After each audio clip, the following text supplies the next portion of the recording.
परशुराम ने अपनी मां की हत्या करने के बाद अपने हाथ से चिपकी हुई कुल्हाड़ी से मुक्ति पाई थी।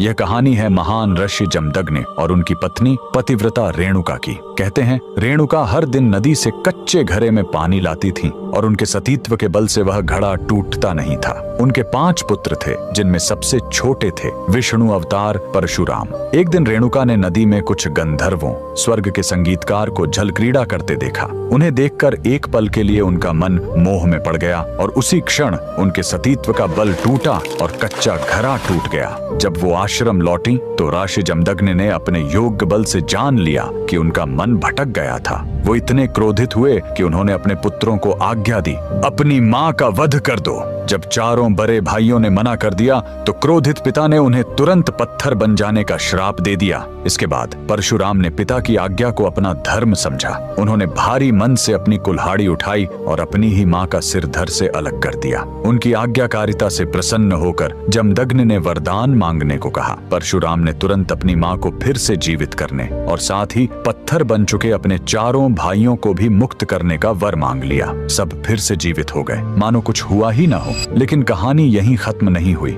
मातृ हत्या का पाप उस कुल्हाड़ी पर एक दाग की तरह चिपक गया और वो उनके हाथ से अलग ही नहीं हो रही थी। उस पाप से मुक्ति पाने के लिए वह दर दर भटकते रहे, लेकिन कोई भी तीर्थ उस कुल्हाड़ी को छुड़ा नहीं सका। अंत में वह पहुंचे पूर्वी हिमालय की लोहित नदी के किनारे और जैसे ही उन्होंने इस कुंड के जल को छुआ, चमत्कार हुआ। कुल्हाड़ी अपने आप उनके हाथ से छूट गई। यही पवित्र स्थान आज अरुणाचल प्रदेश में परशुराम कुंड के नाम से जाना जाता है। आज भी हर साल मकर संक्रांति पर हजारों श्रद्धालु यहाँ इस विश्वास के साथ डुबकी लगाने आते हैं कि यह कुंड उनके सारे पापों को धो डालता है, ठीक वैसे ही जैसे इसने स्वयं भगवान परशुराम को पाप मुक्त किया था। भगवान परशुराम